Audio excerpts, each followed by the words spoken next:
Hannibal TV show. Now, I avoided this TV show initially. Why? I didn't like that it wasn't a direct prequel to Red Dragon. I didn't like that it was like a reboot in its own continuity.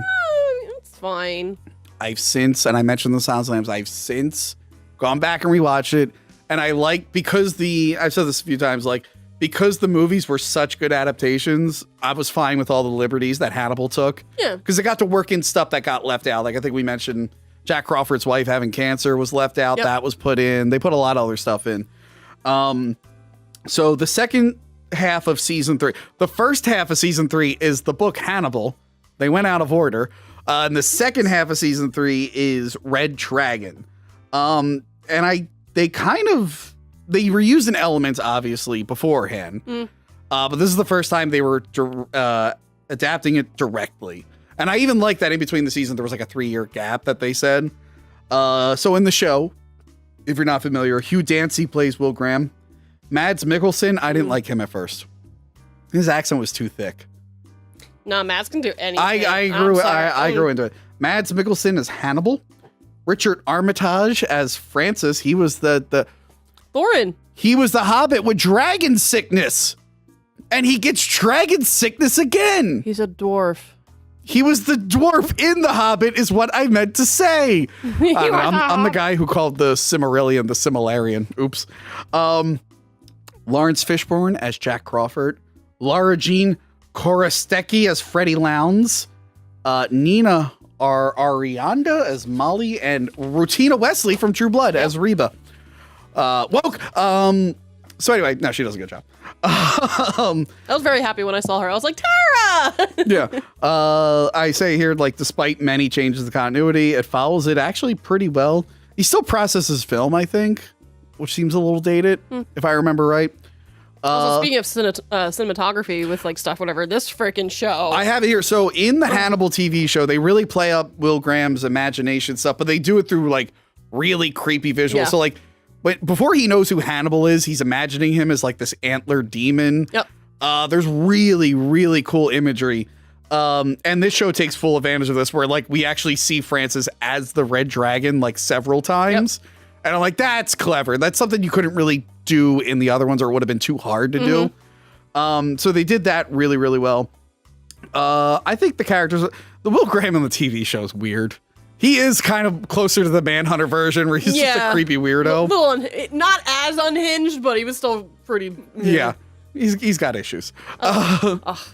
And they never say it outright, but because they couldn't use Clarice, they were like, hey, that whole thing with Hannibal being like real attracted to someone, he might have a thing for Will. Didn't they technically have her as the girl from... No, well, that was like... It wasn't her. It was like a reference. Yeah. Because in the book, Will Graham was Jack Crawford's protege. And actually, I like how the movies give him happy endings, because when you read the beginning of Silence of the Lambs, they're like, Will is a sad alcoholic now after his many encounters. Like, oof, ended rough for him. They never circle back to him to see how Will's doing. So that's a really, really downer. So Clarice is like Jack Crawford's like second chance. And in the book, she ends up with Hannibal world hopping. So Jack Crawford's kind of a failure. But yeah, the Hannibal TV show, they reversed it, where he had a female protege first who kind of like Clarice, and then it became Will. What was the actress's name from? Oh, Emily Chomsky, who was in the movie They/Them, which I reviewed on Patreon. Check that out. That's a movie. Yes. So in this version, instead of Freddie Lowndes being captured and lit on fire, isn't she like dead at this point? I forget. It's Dr. Chilton. So Dr. Chitlins is the one who gets caught and lit on fire. What do you think of the best wheelchair fire scene? I think it was the one in Manhunter. The one in Manhunter is actually scary.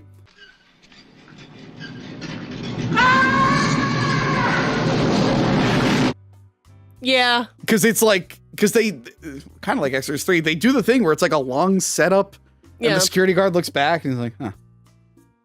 And then looks back, and then it comes right at the camera. Whereas Red Dragon, it's funny. You see a guy, he's like, huh, what's that? And you just see Philip Seymour like, ah!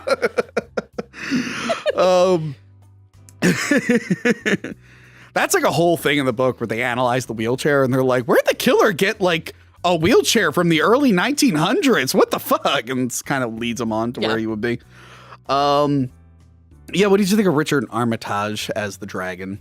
He's fine. I think it was okay. I like his voice. So I like his voice too. I actually really like what you said about the creepy imagery and whatnot, but I like how when he's calling Hannibal on the phone, they hallucinate that they're in the room together. I thought that was really cool. They changed a few things around where like Will is the one who tries to convince Francis to kill Hannibal. Yeah.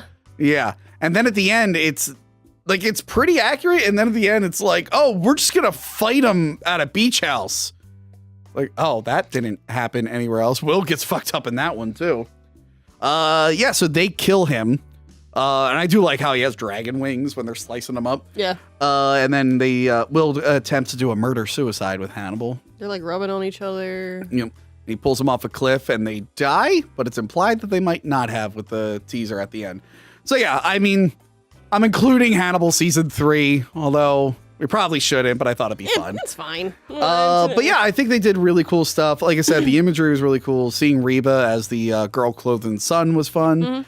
I didn't expect them to nail it, and they did a surprisingly good job. From what I remember, I didn't have time to rewatch it. I'm sorry. But I remember watching it like, oh, this actually works, because I didn't think it could work in a modern setting. But yeah, so those are the adaptations of Red Dragon. Which one is the best?